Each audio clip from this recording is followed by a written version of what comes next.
lots about them in my speech. Welcome to my virtual trip around the world, where we'll be visiting 5 of the world's most famous landmarks. Good afternoon, honorable judges, teachers, and fellow students. Our first stop is New York City, a short 60-minute flight from Toronto's Pearson International Airport to John F. Kennedy International Airport. People from all over the world make time to visit the Statue of Liberty, probably the most famous landmark in New York.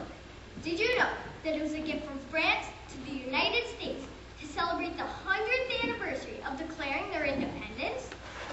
This symbol of freedom is a lady in a long dress. In her right hand, she is holding a lit torch. The flame on the torch is made out of copper, but is coated in 24-karat gold. The Statue of Liberty took 11 years to be constructed and still stands on Liberty Island today. Let's stay in USA and head southwest, where we can visit another famous landmark. I'm 1 mile deep. I'm found in Arizona, and in between me is the Colorado River. Most of you have probably figured out who or what I am. I am the Grand Canyon. Now most of you are probably thinking, how did the Grand Canyon even get here? It's so big and deep, and it couldn't have been constructed by human hands. Well, I can answer that question for you.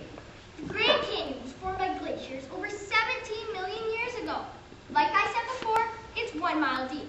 And if you don't believe me, go see for yourself. At the Grand Canyon, there is a place called the Skywalk, which is a glass floor where you can look down and see the very bottom of the Grand Canyon. Just so you know, if you were to fall, you'd fall about 5,000 feet before hitting the ground. Ouch.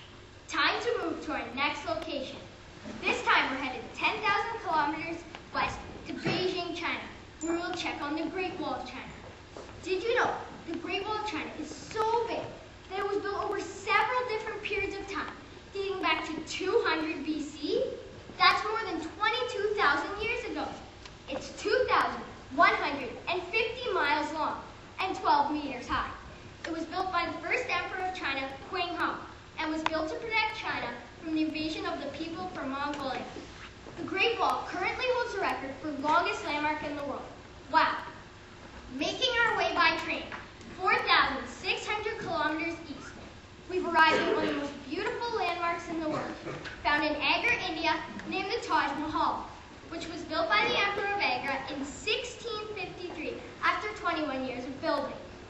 It was built in memory of the Emperor's wife, Mumtaz Mahal. Before she passed away, she asked her husband to build her the most beautiful palace in the world in memory of her. I think he did a pretty good job, considering he gets 2 to 3 million visitors each year. Continuing our journey east, another 7,000 kilometers by plane, we've arrived at Charles de Gaulle Airport.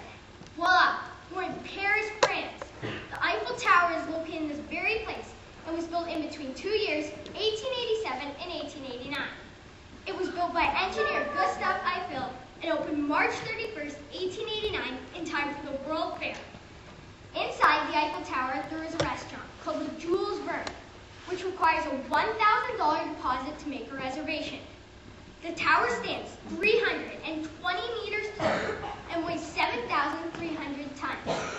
The Eiffel Tower held the record for tallest lit man-made structure in the world for 41 years, until the Chrysler Building in New York was completed.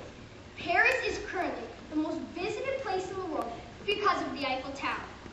Time to head back to Toronto's Pearson International Airport. Now, did this speech make you feel like you were visiting some of the world's most famous landmarks? Because it did to me. I'm exhausted, but I hope to visit some of these places myself when I'm a bit older. See you for now. I'm going to research the Leaning Tower of Pisa or the CN Tower.